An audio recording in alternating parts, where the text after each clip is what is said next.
ఓం నమో భగవతే వాసుదేవాయ. మోహనవాణి తెలుగు పోడ్కాస్ట్ శ్రోతలకు నమస్కారం. శ్రీమద్భాగవతం సప్తమ స్కంధం 11వ అధ్యాయం. పురుషులు మరియు స్త్రీల ధర్మాల వర్ణన. ప్రహ్లాదుని ఉత్తమ చరిత్రను విని చాలా సంతోషించి యుధిష్ఠిరుడు అన్నాడు, ఓ మునీశ్వర, నారద, నేను మనుష్యుల సనాతన ధర్మాలను వినాలని అనుకుంటున్నాను. వాటిని వర్ణాశ్రమ ఆచారాల సహితంగా వర్ణించండి. వాటిని విని ఆచరించడం ద్వారా మనుష్యులు పరమేశ్వరుడిని పొందుతారు.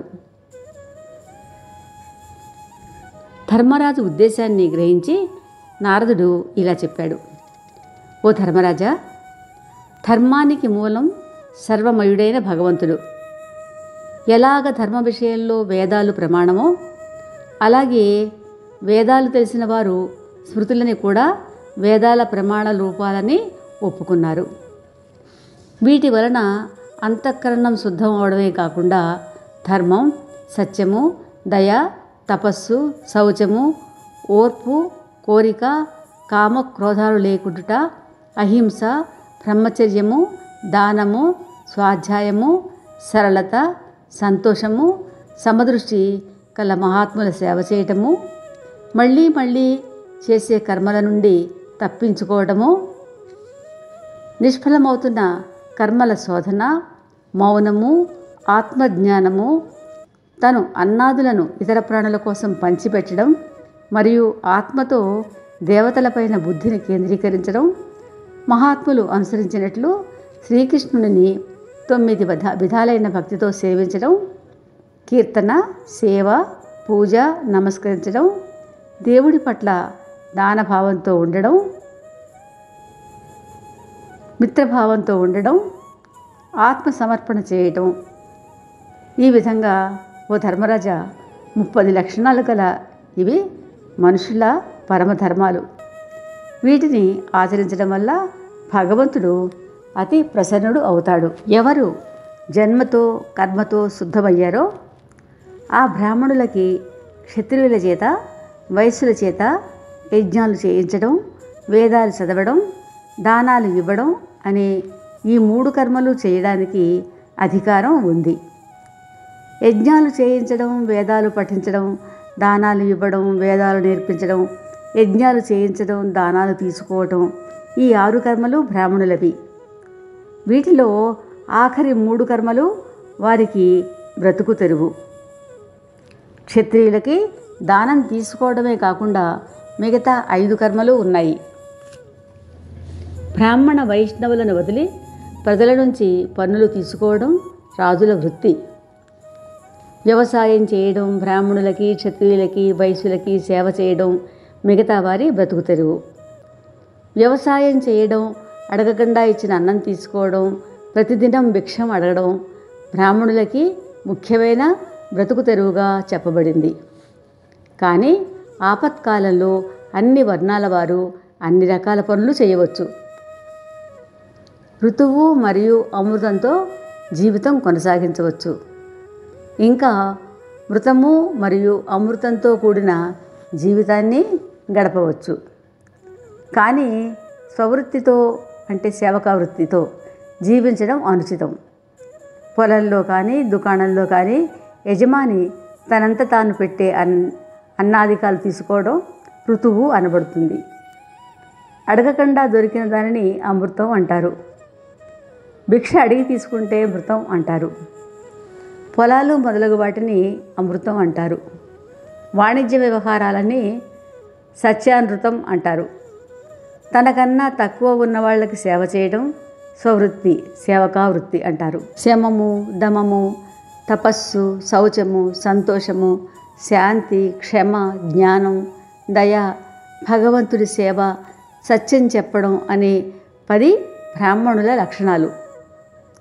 శూరత, వీరత, ధీరత, తేజస్సు, దానము, మనసును జయించడం, క్షమా, బ్రహ్మణ్యత, ప్రసన్నత, రక్ష, ఇవి క్షత్రియ గుణాలు.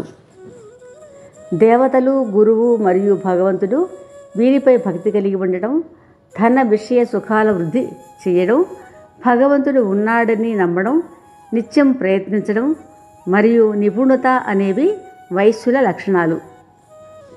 వారికన్నా ఉత్తములని సేవించడం, పవిత్రతతో ఉండడం, నిష్కపట భావంతో తమ యజమాని పని చేయడం, వేదోక్త మంత్రాలు చదవకుండానే నమస్కారం మాత్రం చేత పంచయజ్ఞం చేయడం, దొంగతనం చేయకుండా ఉండడం, సత్యం చెప్పడం, గోవులకి బ్రాహ్మణులకి సేవ చేయడం ఇవి మిగతా వారి లక్షణాలు. పతి సేవ, పతి ఆజ్ఞానుసారం ఆయనకి అనుకూలంగా ఉండటం మరియు భర్త కుటుంబ సభ్యులతో అనుకూలంగా ఉండడం, ఎప్పుడూ పతి నియమాలను పాటించడం ఈ 4 ధర్మాలు భార్యకు శిరోధార్యములు.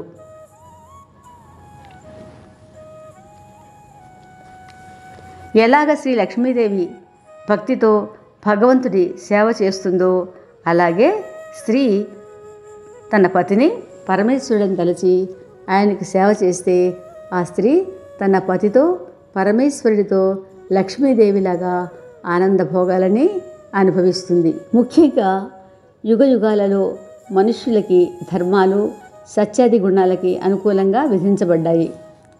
ఆ ధర్మాలని పాటిస్తే అందరూ ఈ లోకంలోనూ పరలోకంలోనూ కూడా సుఖాలు అనుభవిస్తారు. ఇంకొక జాతి వారి ధర్మాలను పాటించకూడదు. ఇంకొక ధర్మం వారితో పోల్చుకోకుండా ఎక్కువైనా తక్కువైనా ఎవరి ధర్మాలని వారు అవలంబించాలి. ఎవరి ధర్మం వారికి శ్రేష్టమైనదని భగవంతుడు చెప్పాడు. భూమిని మళ్ళీ మళ్ళీ దున్ని చాలాసార్లు పంటలు పండిస్తే దానిలో నాటిన గింజలు మొలకెత్తకుండా నశించిపోతాయి. అప్పుడు రైతులకు ఎక్కడ పంట బాగా పండుతుందో అక్కడే పంట వేసుకుని పండిస్తారు. ఆ విధంగానే ఎప్పుడు మనసు కోరికలు తీరిన తర్వాత పరిపూర్ణం అయి తృప్తి చెందుతుందో అప్పుడు అత్యంత విషయ భోగాల వలన మనస్సు శాంతించి వైరాగ్యం మొలకెత్తుతుంది. ఏ మనుషుడికి తన జాతి ధర్మాలు చెప్పబడ్డాయో అవి ఇంకొక జాతి ధర్మాలతో కూడా ఉన్నట్లు కనిపించితే ఆ ధర్మాలు ఆ జాతిలో కూడా ఉద్భవించాయని తెలుసుకోవడం ఉచితం. ధర్మం విషయంలో జాతి ముఖ్యం కాదు, కానీ కర్మ చెయ్యడమే ముఖ్యం. ఇది శ్రీమద్ భాగవతం 7వ స్కంధంలో 11వ అధ్యాయం. రేపు ఇదే సమయానికి శ్రీమద్ భాగవతంలోని 7వ స్కంధంలోని 12వ అధ్యాయం బ్రహ్మచర్యం, వానప్రస్థం మరియు 4 ఆశ్రమాల వర్ణనం మన మోహనవాణి ద్వారా విందాం. శ్రోతలకు ధన్యవాదాలు. మోహనవాణి తెలుగు పోడ్కాస్ట్ ఛానల్ని లైక్, షేర్, సబ్స్క్రైబ్ చేయండి. ప్రక్కనున్న గంటను